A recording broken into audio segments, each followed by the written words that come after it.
Gold, trusted gold buyers. మీరు తాకట్టు పెట్టిన బంగారాన్ని విడిపించి ఈ రోజు ఉన్న మార్కెట్ ధరకు కొనబడను.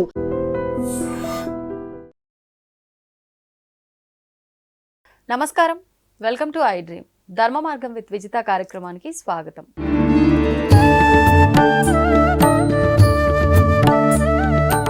నమస్కారం అండి. నమస్కారం అమ్మ. ఎంతసేపున భక్తి భక్తి అంటుంటాం.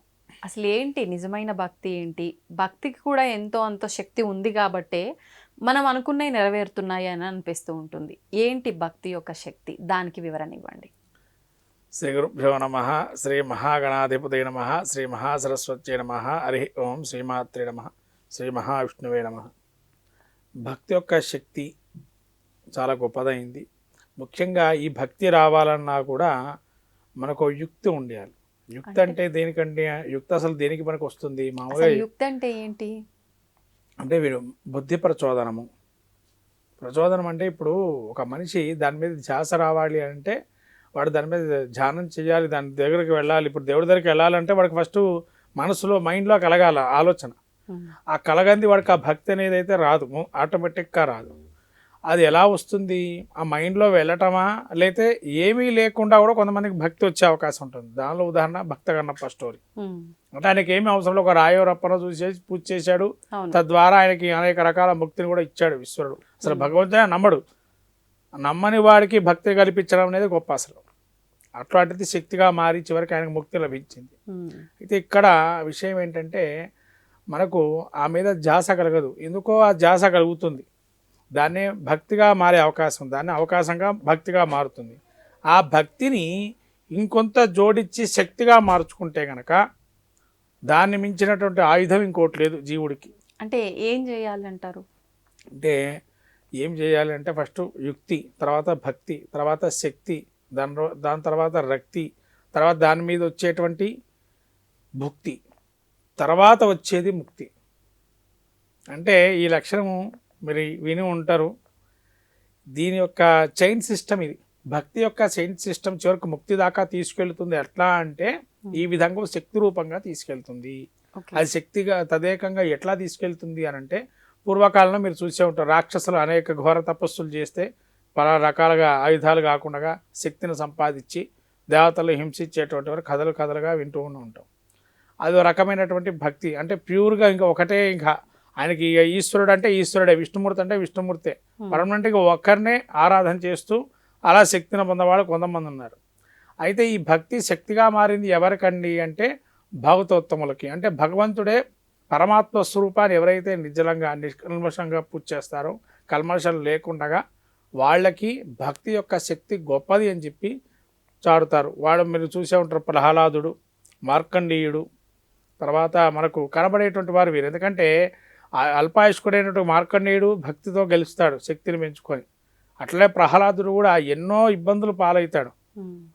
రకరకాల ఇబ్బందులకు హిరణ్యకశిపుడు అనేక రకాల ఇబ్బందులు పెడతాడు. విష్ణునామ సంకీర్తన చేస్తున్నాడు, శివనామ సంకీర్తన చేయట్లేదని చెప్పక్కడ.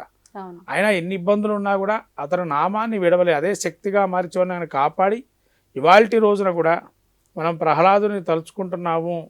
సప్త చిరంజీవులతో పాటు నవచిరంజీవులు వాళ్ళు పెట్టాడు. కారణం ఏంటంటే వారే. ఇప్పుడు మనం చెప్పాల్సిన విషయం ఏంటంటే భక్తికి శక్తికి ఉన్న మార్గం ఏంటంటే రామభక్తి. అట్లనే ఆంజనేయుడు కూడా ఇవాళ లోక ప్రచారం గాంచాడు. ఇంతగా మనం ఆరాధన చేస్తున్నామంటే ఒక శక్తిగా మారింది. రామనామము శక్తిగా మార్చాడు ఆయన. అలా మార్చాడు కాబట్టి ఎవరికైనా ఎంబటే భయం వేస్తే హనుమ అంటాం, లేకపోతే శ్రీరామ శ్రీరామ శ్రీరామ మనసులో ధ్యానం చేస్తుంటాడు. అలా చేయటం వల్ల కూడా రాముడు ఎక్కడైతే స్మరణతో ఉంటాడో అక్కడ ఆటోమేటిక్గా ఆంజనేయుడు శక్తిగా వస్తాడు, రక్షిస్తాడని. ఇందాక భక్తి శక్తి అంటే రామభక్తి ఈజ్ ఈక్వల్ టు హనుమాన్ శక్తి. కలియుగంలో ఎక్కడైతే రామనామస్మరణ జరుగుతుందో అక్కడ హనుమంతుడి శక్తిని ఇస్తాడు. భయపడకుండా అక్కడ ఉండేటువంటి ఇబ్బందుల నుంచి బయటపడేయడానికి హనుమంతుడి శక్తితో ఉంటుంది. ఇది అందరూ కూడా ఇది దీనికే కాదు. అట్లనే శివుడు కూడా తన ధ్యాన మార్గంలో రామాన్ని ధ్యానం చేస్తున్నాడు. అంటే ఒక పదాన్ని ఎవరైతే వాడతారో, వాక్కు సంపద కూడా అందరికీ ఉంటుంది. వాక్ సంపద కూడా కొంతమంది అనేక విధాలుగా వాడుతూ ఉంటారు. కానీ వాక్ సంపద ఎప్పుడైతే వాక్కుని ఎవరైతే జాగ్రత్తగా వాడతారో వాళ్ళకి భక్తికి ప్లస్ మౌనస్వామి అని అంటూ ఉంటాం మనం. మౌనంగా ఎవరైతే ఉంటారో వారు కూడా ఒక భక్తికి శక్తిని తోడ్పాటు చేసినట్టే. అదే కానీ మౌనవ్రతాలు చేస్తుంటారు కొంతమంది. ఈ మౌనవ్రతం వల్ల ఏం కలుగుతుంది అంటే మనం ఎప్పుడైతే వాక్కుని చాలా శుద్ధిగా పెట్టుకుంటామో వాడికి ఆ శక్తి ఎక్కువగా ఉంటుంది. అంటే కొంతమంది ధ్యానం చేస్తుంటారు, కొంతమంది జపం చేస్తుంటారు తదేకంగా ఒక మంత్రాన్ని. అది శక్తిగా మార్చుకోవాలంటే ఎన్నో లక్షల జపం చేయాలి. ఇప్పుడు బ్రహ్మ విద్య అనేది ఉంటుంది, శ్రీ విద్య అనేది, అది కొన్ని లక్షల జపం చేస్తే తప్ప అది ఒక శక్తిగా మారదు. అంటే అది ఏదనుకుంటే అది ఆ శక్తిగా మారుతుంది. అందుకని దీక్షగా పెడుతుంటారు. ఇప్పుడు 45 రోజులు చేయండి, ఇది 42 రోజులు చేయండి, 68 రోజులు చేయండి. అయ్యప్ప దీక్ష ఉంది, దాన్ని 41 రోజులు 42 రోజులు. ఎందుకు అలా చేయటం వల్ల ఆ శక్తి, ఆ భక్తి అనేటువంటి శక్తిగా మారడానికి అవకాశం ఉంటుంది అనేది. అలా చేయటం వల్ల ప్రతి జీవుడికి కూడా ముక్తి లాభం కానీ పాపక్షయం కానీ నడుస్తూ ఉంటుంది ఇక్కడ భూలోకంలో. అంటే దానికోసం చేయటం అని కాదు, ప్రతి విషయం దానికోసం అని కాదు. మనం పాపముక్తి పొందాలనో లేదైనా ముక్తిని పొందాలనో కాకుండా లాభాపేక్ష లేకుండా భక్తిని కనుక అనుసరిస్తే భగవంతుడే సాక్షాత్ ప్రత్యక్షం అవుతాడు. అవి అనేక రకాల లీలలుగా అవే మారుతాయి. దాన్నే మన శక్తిగా అనుకుంటాము. ఆ శక్తి ద్వారా భగవంతుడు మన ముందర నిదర్శనంగా కనబడతారు. అంటే భక్తియే శక్తి అని ఎందుకు అంటూ ఉన్నామంటే మనం ఎప్పుడైతే త్రికరణ శుద్ధిగా కల్మషం, ఎటువంటి కల్మషం లేకుండా భగవంతుడికి పూర్తిగా సరెండర్ కావాలి. అంటే స్వామి నీవే శరణాగతిని ఎప్పుడైతే అంటారో ఆయన్నే శక్తిగా మారుస్తాను, మనల్ని ఒక ఆత్మవిశ్వాసాన్ని ఇచ్చి ముందుకు తీసుకెళ్తాడు అనేది మనం అందరూ జీవులు గ్రహించాల్సిన విషయం. ఇది భగవంతుడు అనేక రకాల గ్రంథాల్లో చెప్పబడింది, గీతాసారంలో చెప్పబడింది. కానీ మన వాళ్ళు ఏంటంటే భక్తిని తర్వాత పక్కన పెడుతున్నారు. ఎంతప్పటికీ భక్తి అంటే నాకు అది కావాలి, నాకు ఇది కావాలి, నాకు ఈ లాభం కావాలి, లేదా నాకు ఇది వాళ్ళైతే స్వామి నీకు ఇస్తానని చెప్పి ఒక రకమైనటువంటి వ్యాపారంగా మార్చారు దాన్ని. అలా వ్యాపారంగా మార్చుకోవటం వల్ల ఏమవుతుంది, శక్తి రాగా పాపం అనేది మూట కట్టుకునే ప్రయత్నం చేస్తున్నారు. అందుకని ఒక శక్తిగా మార్చుకోవాలంటే ఏం చేయాలి, ఆ నామన అది జపం ఏదైతే చేస్తున్నారో దాన్ని శక్తిగా మీరేమి నిర్జలంగా చేయండి. స్వామి ఆ మంత్రాన్ని జపం చేస్తూనే ఉండండి నిత్యం కూడా, అప్పుడు అది శక్తిగా మారుతుంది. మీది ఏదనుకున్నా ఆ పని సాధిస్తారు. అంతే తప్ప ఇంకోటి దాన్ని నియమబద్ధంగా ఉండాలి. నియమబద్ధం అంటే ఏంటంటే ఎప్పుడో నీకు తెలిసినటువంటి సమయంలో చేయటం కాదు భక్తి అనేది. ఇక్కడ మీరు అనొచ్చు కూడా, ఏమంటే మధ్యాహ్నం పూట చేయొచ్చా పూజ, సాయంత్రం పూట చేయొచ్చా అని. షట్కాలార్చన చేయమని అక్కడ ఆయన ఉన్నది. షట్కాలార్చన మనకు అనేక దేవాలయాల్లో కూడా ఉన్నాయి. పాత దేవాలయ కేరళ కానీ తమిళనాడులో కానీ గోకర్ణ నక్షత్రం కానీ ఇంకా మనకు కూడా ఉన్నాయి. కానీ మనం పెద్దగా వాటి గురించి పట్టించుకోవట్లేదు. షట్కాలార్చనలు శ్రీచక్రం ఎక్కడైతే ఉందో అక్కడ షట్కాలార్చనలు చేస్తారు. అదే ఈశ్వరుడికి కూడా అభిషేకాలు షట్కాలార్చనలు ఉన్నాయి. ఒకవేళ శ్రీచక్రం ఇంట్లో ఉన్నా అలా చేయాల్సిందేనా? అలా చేశారంటే వాళ్ళకి ఇంకా శక్తి అనేది ఇంకా చెప్పక్కర్లేదు. శక్తికి పైన ఇంకేమైనా ఉంటే వాళ్ళకి ఆ పదం వాడుకోవాలి అక్కడ. ఎందుకంటే భక్తికి శక్తికి పైనుంచే పదమే వాడాలి. షట్కాలార్చన అలా చేసిన వాళ్ళు ఉన్నారు, ఇవాళకి ఉన్నారు, ఇవాళ అట్లా ఉంటారంటే కూడా ఎవరు చేయలేరు కూడా అంత. ఎందుకంటే శ్రీచక్రార్చన చాలా సమయం పడుతుంది. అంత ఈజీ, కనీసంగా మినిమంలో 4 గంటలు పడుతుంది. నవావరణ అర్చన చేయాలంటే శ్రీచక్రానికి 4 గంటల సమయం పడుతుంది. దానికి విధి విధానాలు, నైవేద్యాలు ఉంటాయి, రకరకాల ఈ పురస్చరణ ఉంటుంది, అనేక రకాలు ఉంటాయి. అందుకని అంత ఈజీ అయింది అయితే కాదు. మీరు అన్నట్టు షట్కార్చన చేసంటే నిద్రాహారాలు మానేయాలి. నిద్రాహారాలు మానేస్తే తప్ప జరగదు. కాబట్టి భక్తిని శక్తిగా మార్చుకోవడం ఏంటంటే కోరికలు లేకుండా, కోరిక ఒకవేళ ఉన్నా అది త్రికరణ శుద్ధిగా స్వామి నీవే శరణాగతి అని చెప్పి, దీనికి నీవే నాకు పరిష్కార మార్గం స్వామి అని చెప్పి సింపుల్గా ఒక్క మాటతో చేయాలి.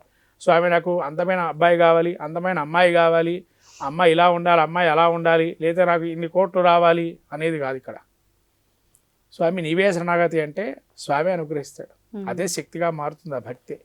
అది మనం చేస్తే కనుక ఇంకా పాప మూట కట్టుకోకుండా ఉంటాము కూడా చెప్పబడింది. ఇది పురాణంలో కూడా చెప్పబడింది, మనం కూడా గీతలో కూడా చెప్పబడింది. కాబట్టి ఎవరైతే ఆచరిస్తారో భక్తి మార్గాన్ని ఆచరించేటువంటి వారు ఎవరైనా చిరస్ప్రణయులు, ప్రాతస్ప్రణయులు అని అంటూ ఉంటారు. అంటే ఎప్పటికీ, అందుకనే మనం అశ్వత్థామ బలివ్యాస హనుమానశ్చ విభీషణ కృప పరశురామస్త సప్తేతే స్థిరజీవన. ఎప్పుడు అశ్వత్థాముడు కానీ వ్యాసుడు, అశ్వత్థాముడు రావి చెట్టు ఎప్పుడు దేనికో అవసరం పడుతూనే ఉంటుంది. అశ్వత్థామ వృక్షం మనం యూజ్ చేస్తుంటాం. ఇక కొంతమంది అయితే రెమెడీస్ చాలా రకాలుగా చేస్తుంటారు అశ్వత్థ వృక్షం కింద. తర్వాత అశ్వత్థ బలివ్యాసుడు, బలి చక్రవర్తి భూమిని చివరికి దానం చేయడానికి 3 అడుగులు కావాలంటే ఇస్తా అని చెప్పి విష్ణుమూర్తి అడగంగానే ఇచ్చాడు. 3 అడుగులు అంటే ఏం చేశాడు, 1 అడుగు ఆకాశం, 1 అడుగు భూమి మీద, ఇంకొక అడుగు తల మీద పెట్టించాడు. చివరికి ఆయన ప్రాణాన్ని కూడా అర్పణ చేశాడు భక్తిగా. ఎటువంటి కల్మషం లేకుండా. ఉమ్. అందుకని చెప్పి అలా బలిచక్రవర్తి కూడా చిరస్మరణీయుడుగా నిలబడ్డాడు. ఇప్పటికీ మనం స్మరణ చేస్తుంటాం.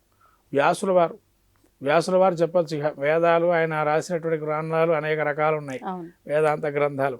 వ్యాసులు ఎప్పుడు కూడా మనకు భారతంలో కూడా చూస్తే ఆయన ద్వారానే మొత్తం అంతా సంతతి ఏర్పడటం, దాని యొక్క శక్తి అంతా కూడా చూస్తున్నాడు. వ్యాసుల వారిని మనం ఎప్పుడు స్మరణీయులుగా ఉంటారు. ఈ అశ్వత్థామ బలివ్యాస హనుమానశ్చ విభీషణ కృప పరశురామస్థ సప్తేతే స్థిరజీవన. ఎన్ని యుగాలు గడిచినా వీళ్ళు పాతస్మరణీయులు. ఎందుకంటే భక్తిగా ప్రతిదీ విషయాన్ని వాళ్ళు అంత శ్రద్ధగా ఆచరించారు కాబట్టే ఉమ్. వాళ్ళ శక్తిగా మారింది. ఇవాళ వాళ్ళని మనం నిత్యం ఆరాధన క్రమంలో పెట్టుకున్నాము. ఉమ్. అందుకనే ఆరాధన క్రమంలో పెట్టుకున్నాం వాళ్ళు కాబట్టి వాళ్ళు ఉదాహరణగా తీసుకోవటం ఓకే ఓకే. అంతే తప్ప వాళ్ళ యొక్క ఇది కాదు. వాళ్ళు ఉదాహరణగా మనం తీసుకోవాలి. ఎంత చేశారు వాళ్ళు, ఎంత చేస్తే వాళ్ళు ఇవాళ మనం వాళ్ళని రక్షిస్తున్నాం, ఆ ధర్మాన్ని వాళ్ళు చేసే ధర్మాన్ని మనం తెలుసుకోవాలి. అందుకని వీళ్ళని చూడాలని చెప్పింది. ఎందుకంటే కృపాచార్యుడు కావచ్చు, ద్రోణుడు కావచ్చు, తర్వాత విభీషణుడు కావచ్చు, ఉమ్. అప్పుడు చేసినటువంటి వాళ్ళ దానం కావచ్చు, ధర్మం కావచ్చు, లేదా వాళ్ళ యొక్క చెప్పినటువంటి భక్తి గీతాలు కావచ్చు, అవన్నీ మనం తీసుకొని ఇవాళ ధర్మాన్ని అలా ఆచరిస్తూ భక్తిగా మార్చి దాన్ని శక్తిగా మార్చుకోవాలి. దాన్ని ముక్తికి తీసుకెళ్తుంది. జీవుడు భక్తిగా ఉంటే ముక్తినికి సరైన మార్గంలో వెళ్తాడు. మీకు అందుకనే ఇదివరకు చెప్పినాను, యుక్తి, భక్తి, శక్తి, రక్తి, భుక్తి, ముక్తి, ఇవన్నీ కూడా ఒక చైన్ సిస్టమ్. ఉమ్. ఇది ఎవరైతే పాటిస్తారో ముక్తి లభిస్తుంది. ధన్యవాదాలండి. దీన్ని తవ్వండి, తవ్వుతూనే శివలింగం. పరమాత్మకు జీవా సరే దాన్ని అట్లా కప్పేసేయండి, చూపించదండి. Krishna is there. మూర్తి పూజ కాదు, సాక్షాత్ బ్రజేంద్ర నందన భగవాన్ ఉన్నారు మూర్తిలో. ఏమీ ఆశించకుండా ఆరాధించే వాళ్ళు కూడా ఉన్నారా ప్రభుజీ? నిజమైన భక్తి అంటే మనకు తెలియదు కాబట్టి